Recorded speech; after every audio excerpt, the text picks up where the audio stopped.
추석 명절 잘 보내셨죠?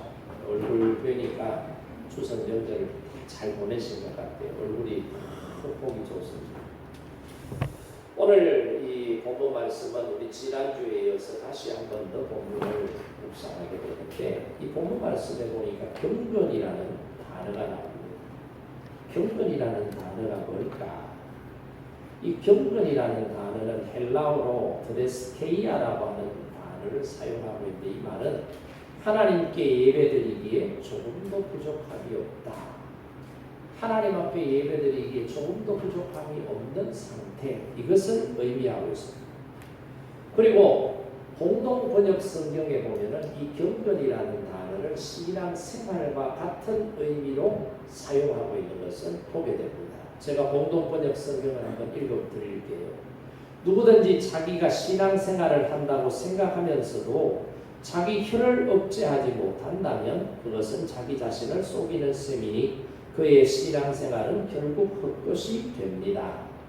하나님 아버지 앞에 떳떳하고 순수한 신앙생활을 하는 사람은 어려움을 당하고 있는 고아들과 과부들을 돌보아주며 자기 자신을 지켜 새 속에 물들지 않게 하는 사람입니다. 그렇게 공동 번역에 보면은 번역이 되어 있습니다. 그러니까 경건이라고 하는 단어를 신앙생활이라고 하는 의미로 같이 사용하고 있는 것을 볼 수가 있습니다. 그러면 경건이라는 단어를 다시 한 번 더 우리가 성경적인 의미에서 한 번 더 찾아보면은 어떤 의미가 될까? 하나님의 거룩한 성품을 닮아가는 것을 뭐라고 말하느냐? 경건이다. 그렇게 말합니다. 다시 말하면은 하나님이 육신이 되어 이 땅에 오신 예수님의 성품과 모습을 닮아가는 삶, 그 삶의 모습이 뭐라는 거예요? 경건이라는 거죠. 그리고 경건이란 말은 살아계신 하나님을 믿는 믿음에서 나오는 능력, 실제를 말한다. 이렇게도 정의를 하고 있습니다. 그래서 야고보 사도는 진정한 경건이란 뭐냐? 참된 경건이란 뭐냐? 참된 신앙생활이란 뭐냐?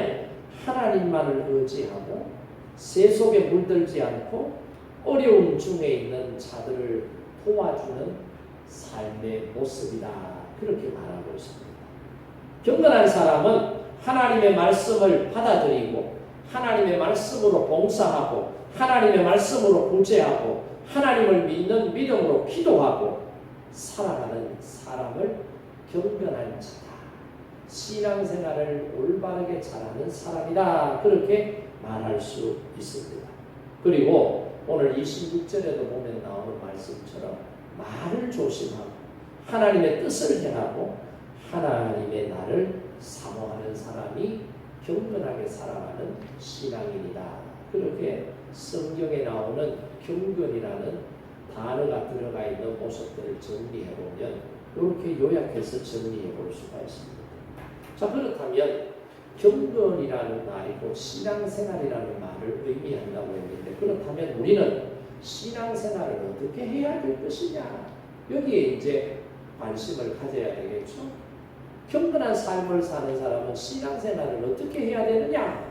여기에 우리가 관심을 가지고 성경을 한번 살펴보면은 경건한 사람, 신앙생활을 잘하는 사람은 어떤 사람이냐? 하나님을 인정하는 사람이다. 모든 일에 하나님을 인정하면서 살아가는 사람이 신앙생활을 잘하는 경건한 사람이다. 그렇게 정리할 수가 있습니다. 여러분 성경에 보면은 가인과 아벨이 하나님 앞에 제사를 드리는 내용이 창세기 보면 나오잖아요. 그런데 가인과 아벨이 하나님 앞에 제사를 드렸을 때 하나님께서 가인의 제사는 받지 아니하시고 아벨의 제사는 받으셨다. 그렇게 말씀이 기록되어 있습니다. 이건 뭐예요? 가인의 제사는 하나님이 인정하지 않고 아벨의 제사는 인정하셨다. 이 말이거든요. 그 뒤에 창세기 6장, 7장, 8장, 9장에 넘어가면은 노아에 대한 말씀이 나오고 홍수에 대한 말씀이 기록이 되어 있는데, 하나님께서 그 시대에 수없이 많은 사람들 가운데 노아의 가족들만 구원해 주셨거든요. 이건 무슨 말이에요? 노아와 그의 가족들의 신앙생활을 인정해 주셨다. 이 말씀. 그리고 욥도 보세요. 사탄이 불같은 시험을 해도 욥이 하나님의 말씀을 붙잡고 믿음으로 버티고 견디어내니까 하나님께서 욥의 신앙을 인정해 주셨다. 그게 욥기서의 내용 아니에요? 그리고 신약의 히브리서 11장을 믿음의 장이라고 하는데 믿음으로 살았던 사람들의 이름들과 그 내용들이 쭉 소개가 되는데 거기에도 보면 믿음으로 살았던 사람들의 이름들이 등장할 때에 그 사람들의 이름만 왜 거기에 기록이 되어 있느냐? 하나님께서 그 사람들의 신앙을 인정해 주셨기 때문에 그들의 이름이 히브리서 11장에 기록되어 있다는 것을 우리가 알 수가 있습니다. 그렇다면 하나님께서 인정하지 않는 신앙생활을 하는 사람, 이런 사람들은 경건한 자가 아니에요. 신앙생활을 올바르게 하는 자가 아니겠죠. 겉으로 볼 때는 하나님이 인정하시는 사람인 것처럼 보여지지만 본인도 스스로 그렇게 착각을 할 수 있지만 똑같이 종교적인 행위를 하지만은 하나님께서 인정해 주시지 않는 신앙인이 아닌 종교인들이 있더라는 거예요. 좀 전에 말씀드렸던 가인이 그런 사람 아니겠어요? 노아 시대에 살았던 노아의 방주에 타지 못했던 수많은 사람들이 그런 사람들이 아니겠어요? 신약 성경에 예수님의 말씀에 보면은 예수님께서 책망하셨던 여러 부류의 사람들이 있는데 그 중에 바리새인들 보세요. 바리새인들이 열심히 종교 생활하잖아요. 하루에 3번씩 기도해요. 일주일에 2번씩 금식 기도해요. 11조를 정확하게 해요. 구제를 해요. 기도를 하는데 유창하게 기도를 하는 사람들이 볼 때는 대단히 칭찬할 만한 신앙인의 모습을 가지고 있음에도 불구하고 예수님은 바리새인들의 신앙생활의 모습을 책망하시면서 뭐라고 꾸짖으셨어요? 해치라 무덤과 같은 자들이다. 그렇게 책망하신 것을 성경을 통해서 우리가 보잖아요. 그러니까 바리새인들은 신앙생활을 열심히 한 게 아니라 종교활동을 종교생활을 열심히 했고 하나님을 기쁘시게 한 것이 아니라 자신의 의를 드러내는데 열심히 있었던 사람들이기 때문에 하나님께서 인정하지 않는 신앙인들이었다라고 우리가 정리할 수가 있습니다. 마태복음 7장에도 보세요. 그게 보면 무슨 내용이 나와요? 심판대 앞에서 주의 이름으로 내가 선지자 노릇을 하고 귀신도 쫓아내고 권능도 행하고 여러 가지 사역들을 했는데 왜 주님께서 나를 모른다고 하시는지 나는 도무지 이해가 되지 않습니다. 다시 한 번 더 주님 생각해 보십시오. 내가 주님을 위해서 얼마나 헌신하고 일했는지 그런데 왜 내 이름이 천국 하나님 나라 생명책에 없다는 건지 난 도무지 이해가 안 됩니다. 다시 살펴보십시오. 그렇게 항변하고 있는 사람들의 이야기가 거기에 기록되어 있는 것을 우리가 보지 않습니까? 그들은 하나님이 기뻐하시는 신앙생활을 했다고 착각하고 있는 거예요.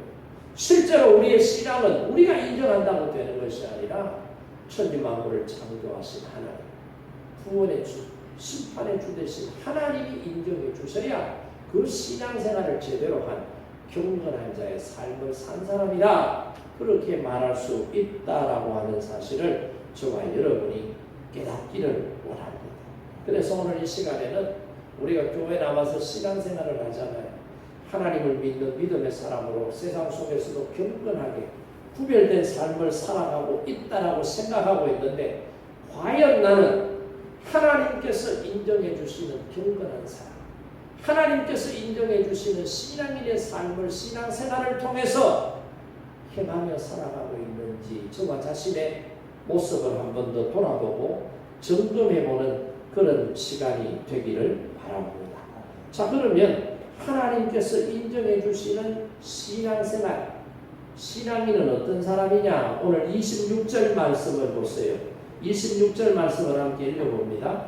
누구든지 스스로 경건하다 생각하며 자기 혀를 제갈 물리지 아니하고 자기 마음을 속이면 이 사람의 경건은 헛것이라.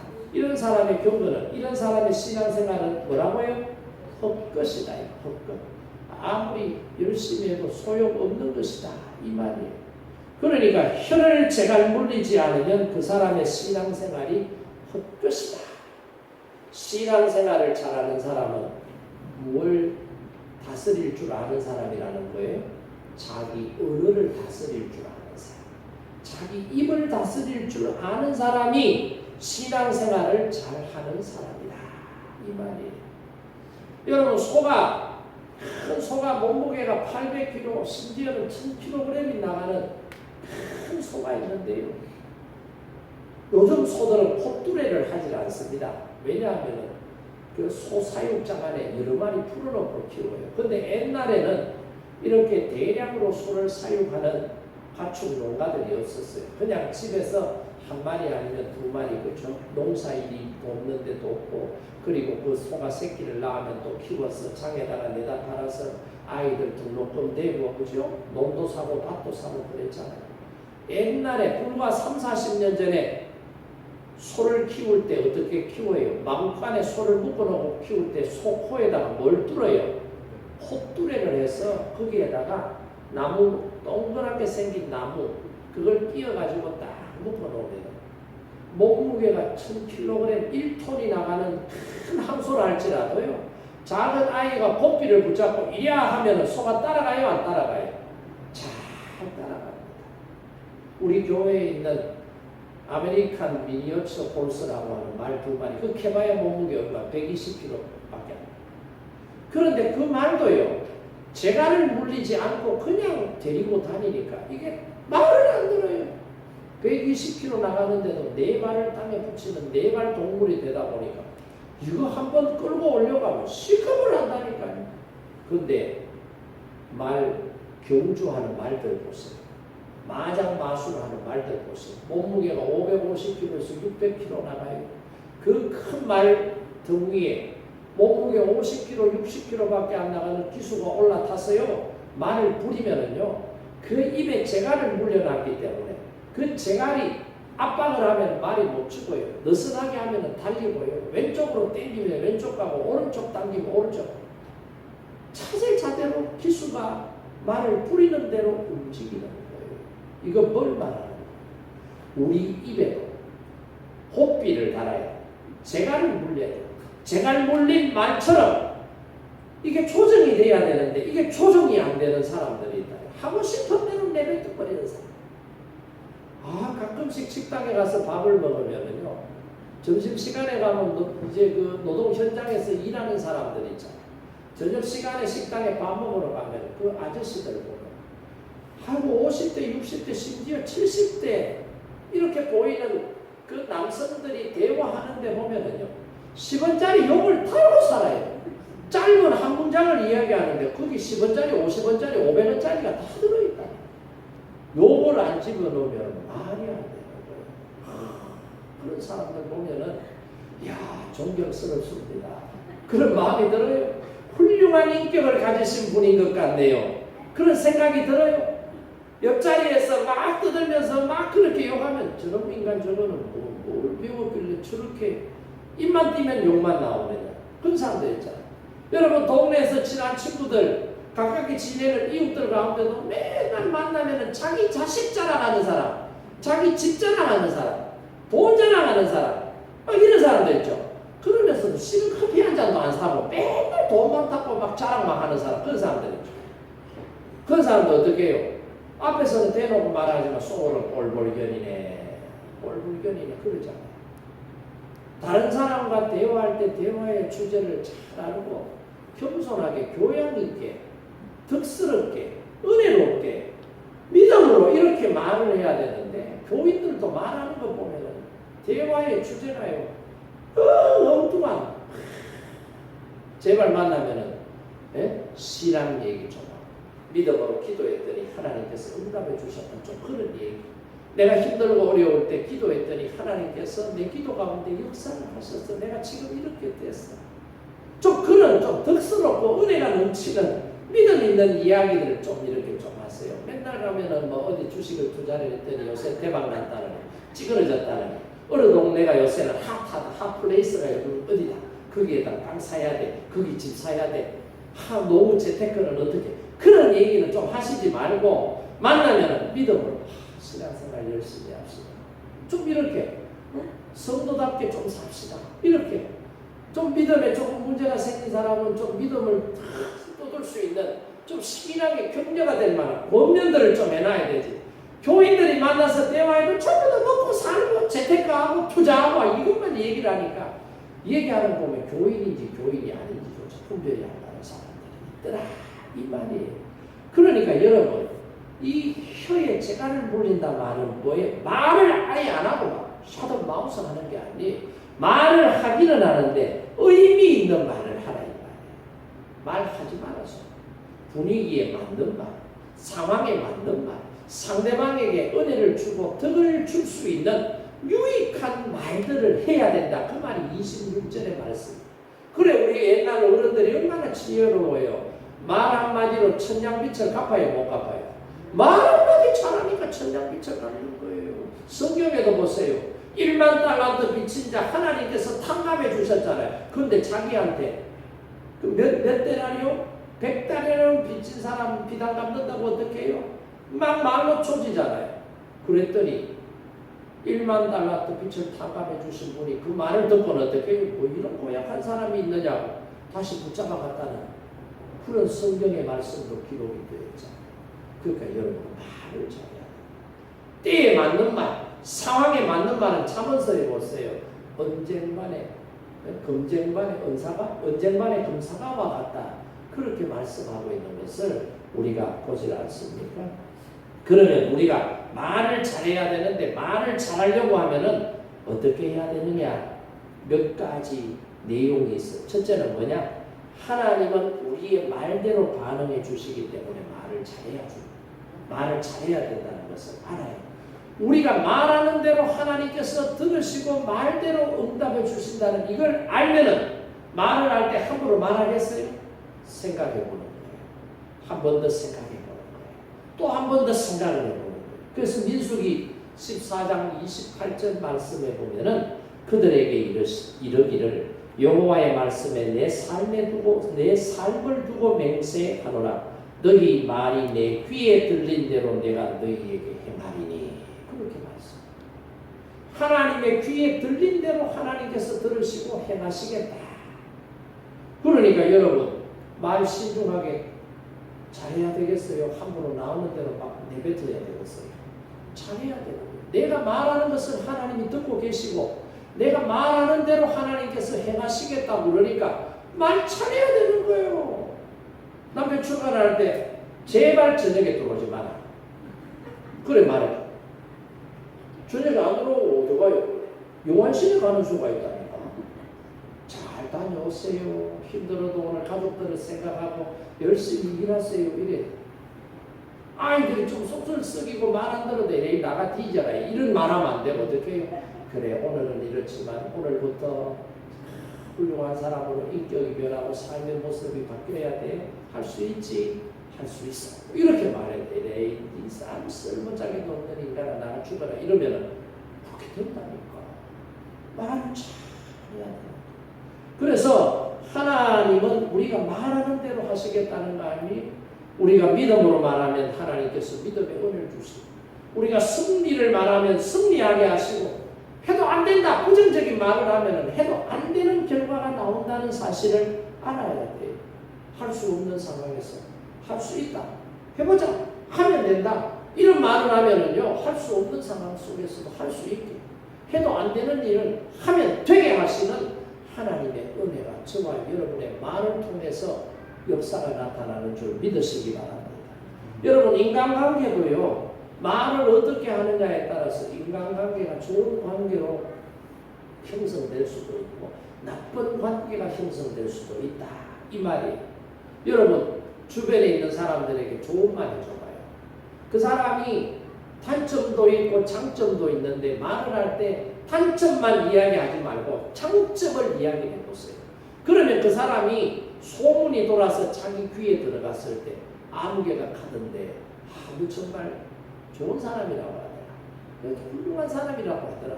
이런 말을 듣게 되면 그 사람이 그 말을 듣고 그 말 한 사람을 볼 때 어떤 마음을 갖겠어요? 호의적인 마음을 갖는 거예요. 적대적인 마음을 안 갖는 거예요. 반대로 장점이 있는데 장점은 말하지 않고 단점만 이야기를 했다. 그 단점이 그 사람 귀에 들어갔다. 그 말을 한 것이 나라는 사실이 밝혀졌을 때 그 사람이 나를 생각하고 대할 때 어떻게 대하겠어요? 두고 보자. 두고 보자. 니는 다 잘하나? 니도 못한 점이 있는데 한번 두고 보자. 이렇게 배운다니까. 그러면 어떻게 해요? 그 사람하고 보이지 않게 거리감이 생기는 거예요. 그리고 상황만 되면은 나를 비난하고 나를 헐뜯는 이야기를 흩뜨리게 돼서 그 말들로 말미암아 내가 상처를 받고 내 주변에 있는 사람들이 오해를 당하죠. 그러니까 여러분, 이 말이 인간관계에 있어서도 얼마나 알아야 돼요.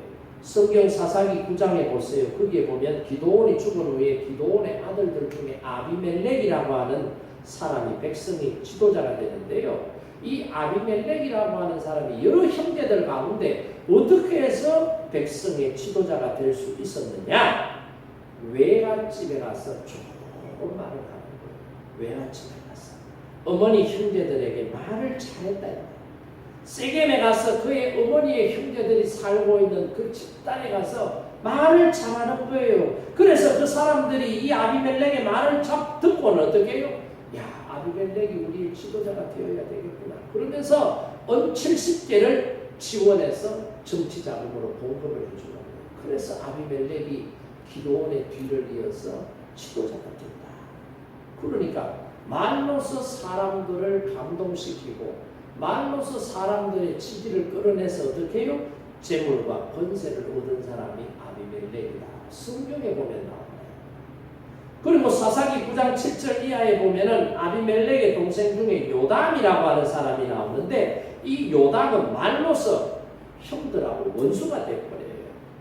그리심산 꼭대기에 올라가서 형과 백성들이 듣도록 형이 왕이 되어서는 안 된다라고 이야기를 하는 거예요.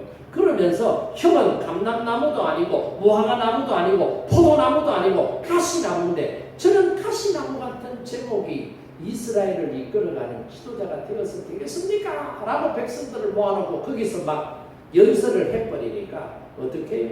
이 말을 다른 형제들이 들으니까 조금 자식 요담 봐라. 그러면서 요담하고 형제들이 원수가 되는 그런 상황이 설정이 되더라 이 말이에요. 그러니까 말을 잘해야 된다. 가능하면 좋은 말 해주세요. 가능하면 그 사람에게 득이 되는 말을 해주세요. 가능하면 그 사람이 정말로 깨닫고 잘못된 것을 고칠 수 있는 그런 정말 사랑이 배어있는 그런 충고도 해줄 수 있어야 된다. 그럴 때에 여러분 주변에 있는 사람들과 좋은 인격의 관계가 형성되어서 여러분의 인생이 외롭지 않고 정말 멋진 삶을 살아갈 수 있다는 것도 알아야 돼요. 그리고 세 번째는 자신의 육체와 환경과 미래가 말에 의해서 달라진다. 그렇기 때문에 말을 가려서 잘해야 된다는 거예요. 잠언 13장 2절에 보면 사람은 입의 열매로 인하여 복록을 누리거니와 그렇게 기록. 입의 열매로 말미암아 복을 누리게 된다. 이 말이거든요. 이걸 표준 세 번역에 보면 어떻게 번역하고 있느냐? 선한 사람은 열매 맺는 말을 하여 좋은 것을 넉넉하게 얻지나 그렇게 표현하고 있습니다. 그러니까 좋은 것을 넉넉하게 얻는 사람은 어떤 사람이라는 거예요? 말을 가려서 잘하는 사람이 좋은 것을 넉넉하게 얻는 사람이다. 그렇게 말하는 거죠. 말 잘한다 그러면 우리는 생각할 때 달변과 막힘이 없이 청산유수처럼 막 잘 쏟아내는 사람을 말 잘하는 사람이라고 생각하는데 그게 아니 때에 맞는 말, 필요한 말 이런 것을 적절하게 말해서 상대방에게 덕을 세우고 은혜를 주고 상대방을 세워나갈 수 있는 이런 언어를 구사하는 사람이 말 잘하는 사람. 말하면서 말이 느리고 말이 좀 더듬거리고 말이 약간 앞뒤가 안 맞아도 문장에 문제가 조금 있어도 그런 사람은 말 못하는 게 아니에요. 그 내용이 좋으면 그 사람이 진짜 말 잘하는 사람이다. 하나님께서 천지 만물을 창조하실 때 무엇으로 천지 만물을 창조하셨어요? 말씀으로 창조하셨다. 빛이 있으라 하시되 빛이 있었다. 은으로 하나님께서 천지 만물을 창조하셨다. 이 말씀이잖아요. 그렇죠? 말씀하신 대로 되더라는 거예요. 자, 그러면 사람은 누구의 형상을 따라서 지음을 받았다고 그래요? 하나님의 형상을 따라서 지음을 받았다. 하나님의 형상대로 지음을. 그렇기 때문에 우리에게도 언어가 뭐예요? 능력인 거예요. 말에 힘이 있는 거예요. 말하면 말대로 되는 하나님의 능력이 하나님의 형상대로 지음받은 저와 여러분에게도 있다라고 하는 사실을 알아야 돼요. 그래서 잠언서 18장 21절 말씀에 보면은 말에는 뭐가 있다는 거예요? 힘이 있다. 그렇게 설명하고 있어요. 죽고 사는 것이 혀의 권세에 달렸나니 혀를 쓰기 좋아하는 자는 그 열매를 먹으리라. 그렇게 기록하고 있어요. 말에는 권세가 있다. 말하는 대로 열매가 맺혀진다 이 말이에요. 그렇기 때문에 여러분이 건강하게 살고 싶으면 어떻게 말해야 돼요? 아이고 죽겠네. 아이고 아파 죽겠네. 아이고 힘들어 죽겠네. 아이고 배불러 죽겠네. 이러면 안 되고 아이고 힘들어도 살겠네. 아이고 아파도 살겠네. 아이고 배불러서 살겠네. 이러면 말에 힘이 있겠다.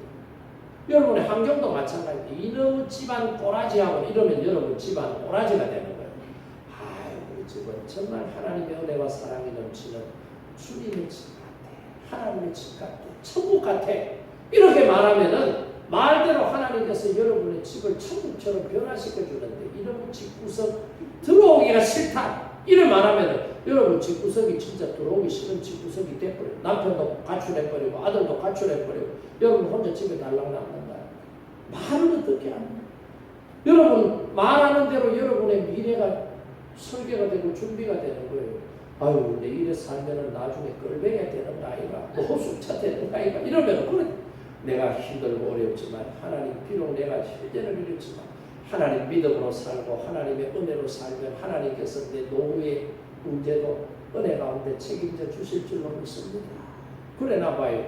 그러면 저 촌에 자갈 땅이 어느 날 막 개발이 돼가지고 대박 터지는 수가 있다니까. 말을 좀 잘하라니까. 말을 함부로 하지 말고 말을 잘해야 된다. 이걸 저와 여러분이 깨닫고 하나님 앞에서 인정받는 신앙생활, 경건한 성도의 삶을 사는 사람은 첫째 뭐를 잘해야 되느냐? 말을 잘해야 된다. 내 언어를 내가 통제하고 다스릴 수 있어야 된다.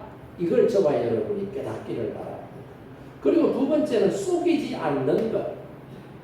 자신을 속이지 않는 것.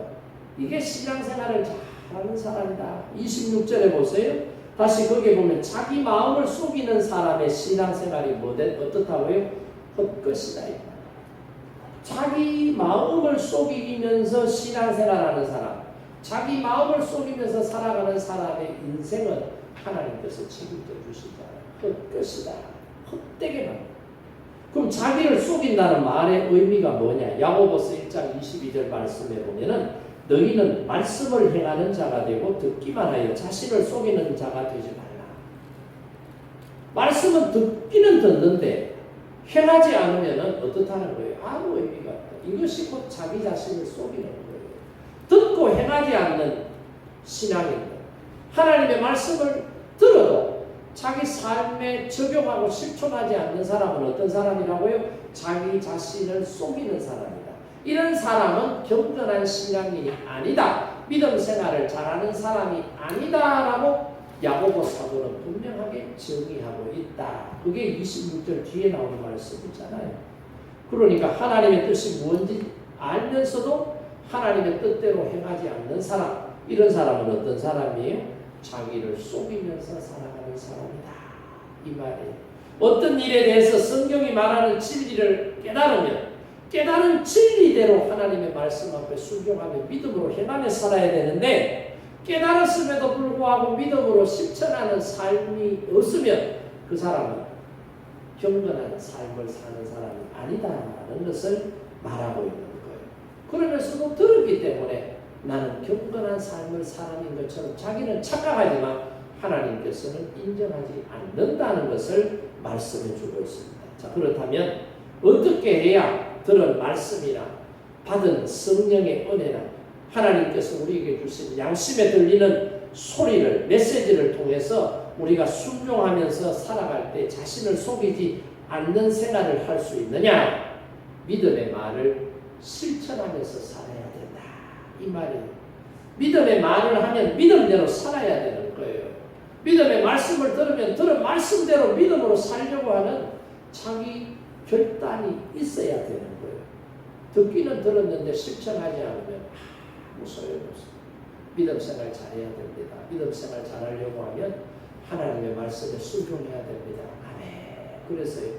근데 집에 가서 하나님 말씀에 순종 안 하고 자기 마음대로 살면은 그게 된다는 거예요. 지금 안 된다는 거예요. 안 된다.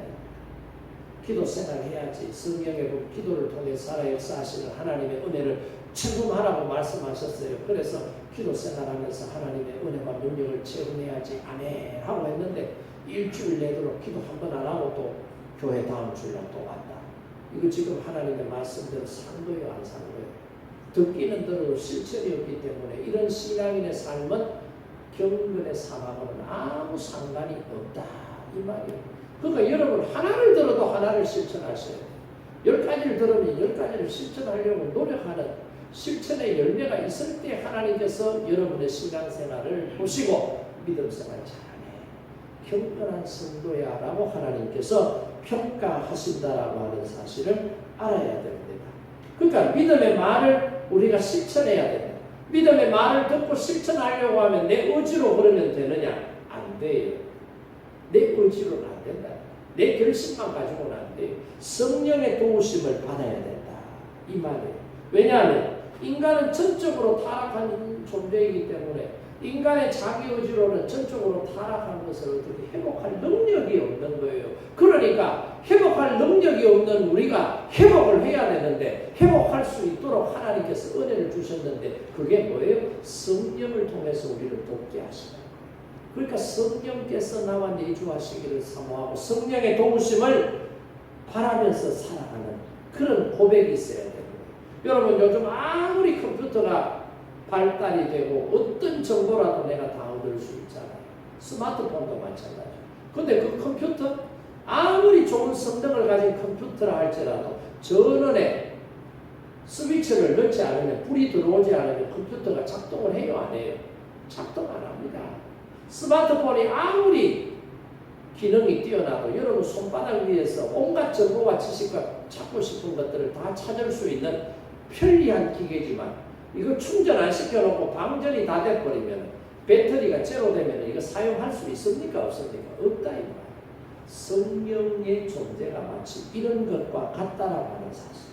그러니까 신앙생활도 전적으로 타락한 인간이 예수 그리스도의 십자가의 사건이 자기를 위한 사건임을 믿고 죄사함을 얻고 하나님의 자녀가 되었어도 스스로 말씀을 행할 능력이 없기 때문에 성령님께서 나를 붙잡아 주세요. 성령님께서 나를 도와주세요.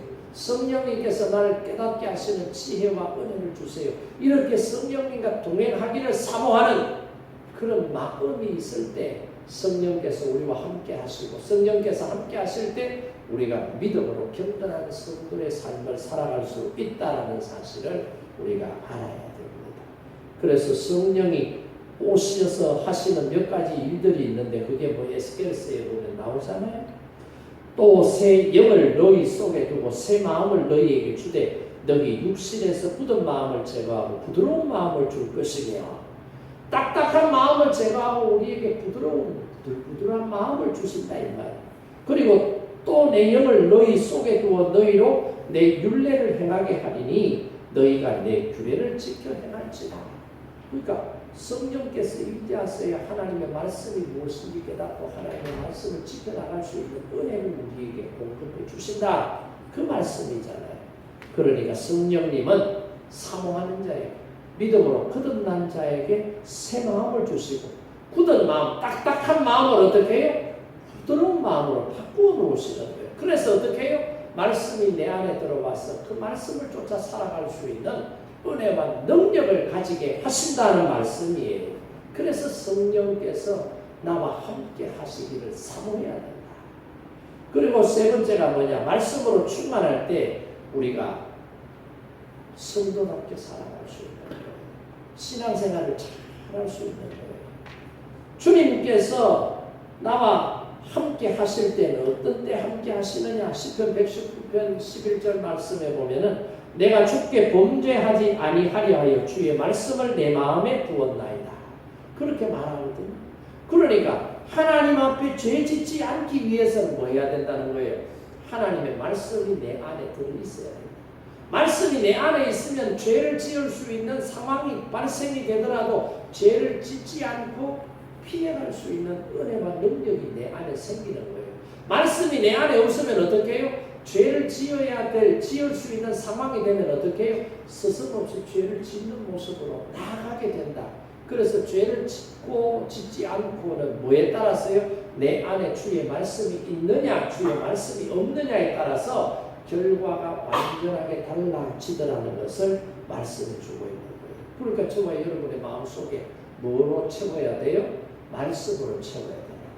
세상 사람들, 안 믿는 사람들이 가지는 그런 욕망들로 채우면 안 된대. 그러면 어떻게 해요? 그렇게 살아갈 수밖에 없는 거예요. 말씀이 내 안에 채워지면 말씀대로 살아갈 수밖에 없는 거예요. 여러분 설거지 할 때 뭐 낍니까? 고무장갑 끼죠. 고무장갑 손가락이 하나에 몇 개예요? 5개. 그렇죠?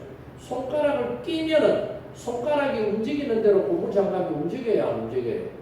안 움직여요. 손가락 안 끼우면 고무장갑 손가락 하나하나 움직여요? 안 움직여요? 안 움직인다니까.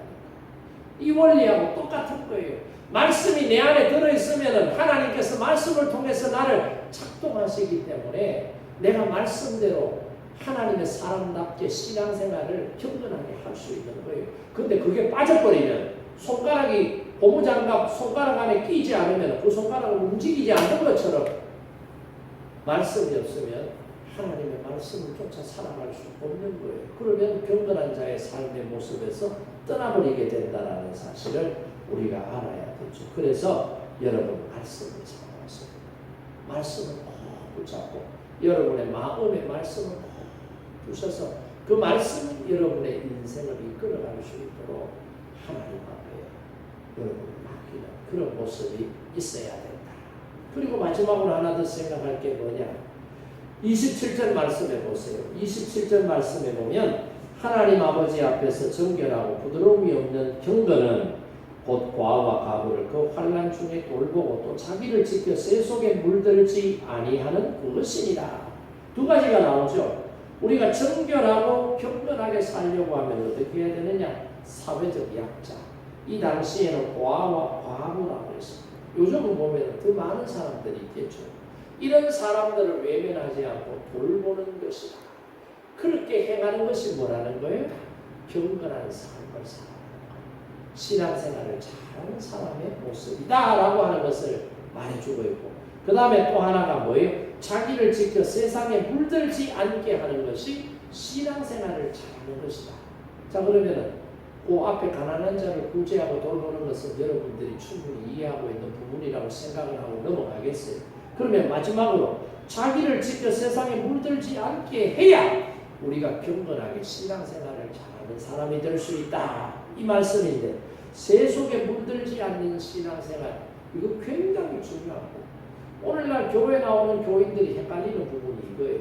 교회 나와서 신앙생활 하지만 아직도 여전히 세속적인 것을 다 버리지 못하는 거예요.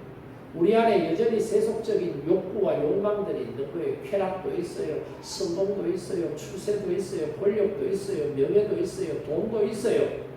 뭔가 이런 예수 안 믿는 사람들이 추구하는 이런 것들이 예수를 믿고 있는 우리 속에, 우리 마음 속에 여전히 있다.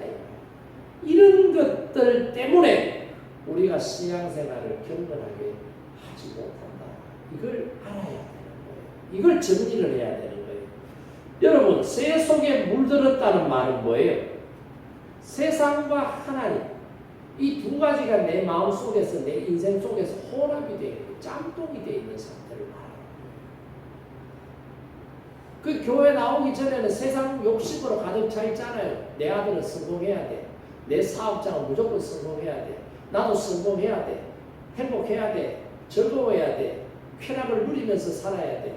돈도 많이 벌어야 돼. 막 이런 것들로 가득 차 있었다면 예수 믿고 나니까 이런 것들은 다 부스러기 은혜다.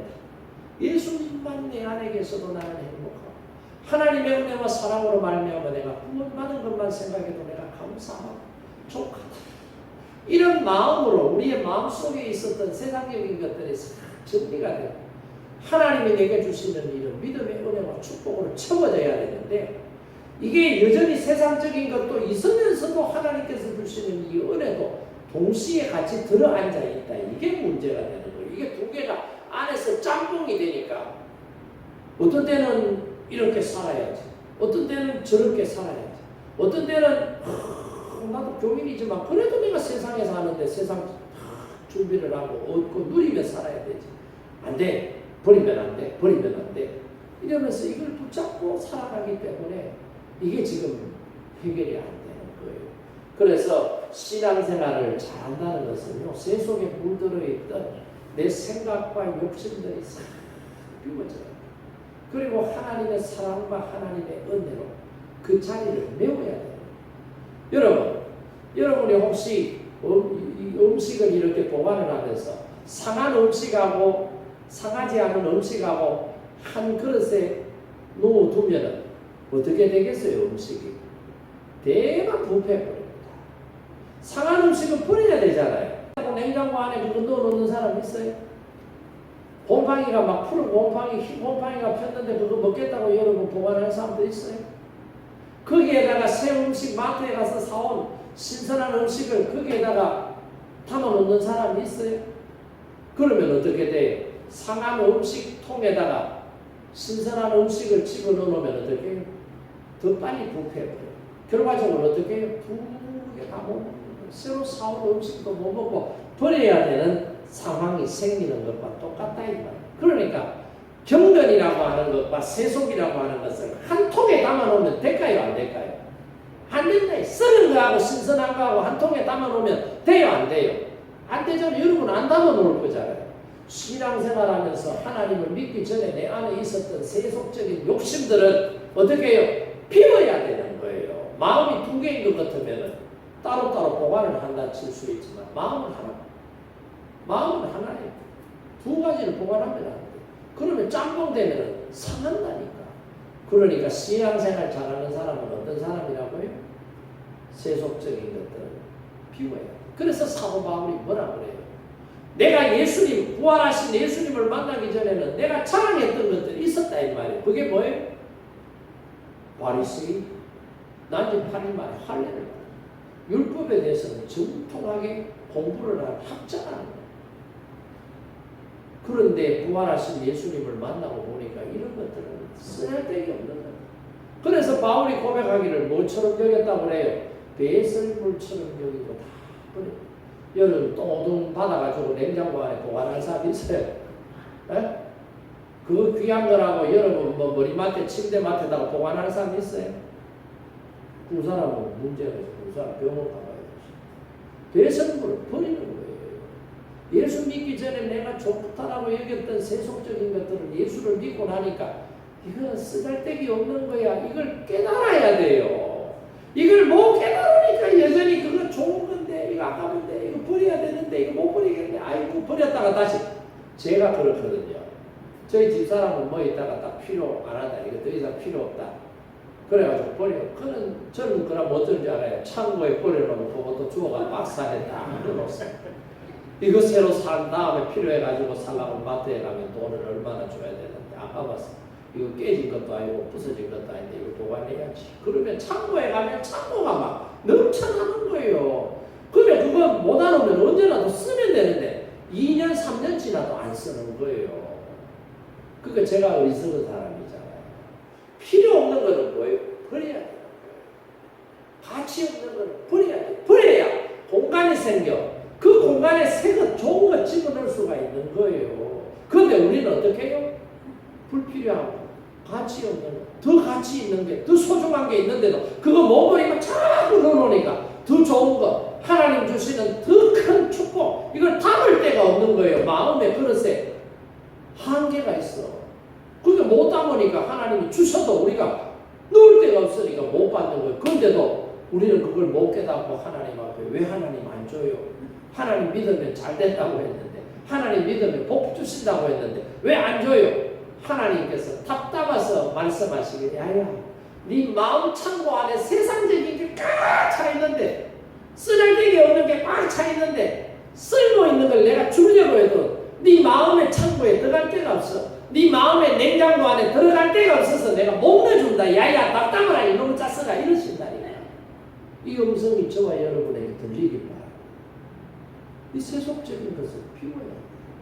하나님 주시는 은혜, 하나님 주신 축복을 받아 넣을 수 있어야 된다. 이 말이에요. 그러니까 이 신앙생활 한다는 것은요, 세상에서 내가 예수님 믿기 전에 내가 소중하게 여겼다.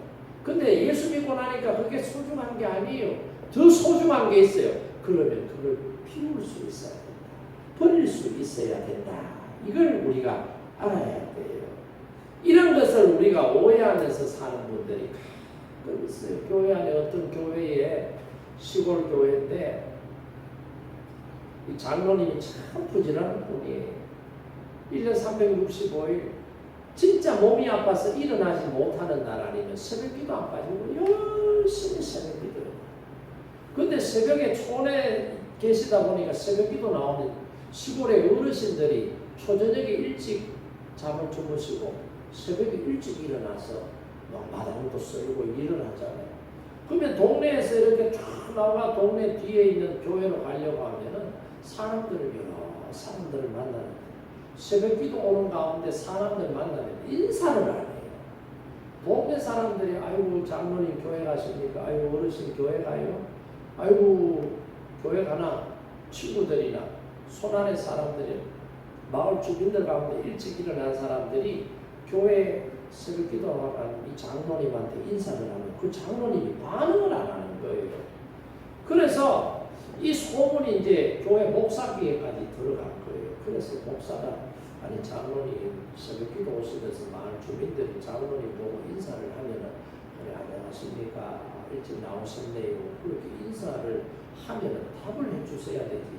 동네 사람들이 장로님 인사서가 없다고 지금 말들이 많아서 얘기에까지 들어왔는데 그게 도대체 어떻게 된 일입니까? 그렇게 사정을 한번 물어보니까 장로님이 말씀하시고 목사님 내가 하루를 시작하는 아침에 새벽에 교회 나오면서 내가 하나님 앞에 입도 안 떼고 사람들한테 먼저 입 떼가지고 말하는 것이 내 신앙에는 그게 옳지 않다고 생각해서 그 사람들이 인사를 해도 나는 그 사람들 인사에 나는 화답하지 않습니다.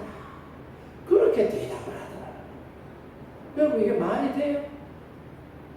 한 번은 그 동네에 비가 막 쏟아져 집중 폭우가 쏟아져가지고 동네 조금 낮은 저지대에 사는 집들이 막 물이 잠기는 거예요. 물이 잠기는데 이 장로님 집에 교회에서 사놨던 양수기가 있어요. 양수기. 이 장로님 집에는 물이 안 담아. 조금 높은 지대에 있어요. 그래서 저지대에 있는 주민들이 와가 장로님 그 교회에서 사는 양수기 큰 거 그거 우리 좀 빌려주세요. 우리 집에 지금 막 물이 막 넘어와서 물이 지금 담고 있는데 그 좀 빌려주시면 물 좀 퍼내도록 좀 빌려주세요. 그러니까 장로님이 안 된다는 거예요. 왜 안 되냐? 이거는 거룩한 성전에서 사용하는 선물인데 어떻게 그 집에 사용하는데 그걸 빌려줄 수 있느냐? 안 된다!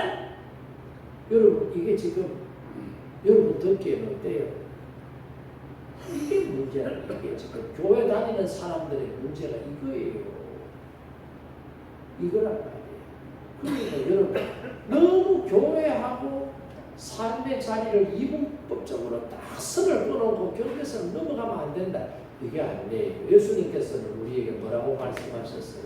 너희는 세상의 소금이다. 너희는 세상의 빛이다. 너희는 교회의 소금이고 너희는 교회의 빛이다 라고 말씀하지 않고 너희는 세상의 소금이고 세상의 빛이다 라고 말.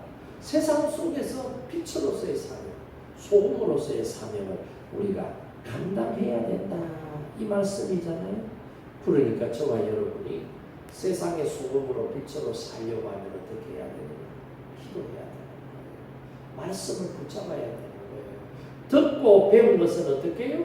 신앙생활 속에서 실천하는 삶의 모습이 있어야 신앙생활 잘하는 사람, 경건한 신앙인의 삶을 살아갈 수 있다라고 하는 사실을 오늘 이 말씀을 통해서 다시 한번 더 깨닫고 저와 여러분은 신앙생활 할 때에 하나님께서 믿음생활 잘하네. 아벨처럼 하나님 앞에 신앙생활 잘한다.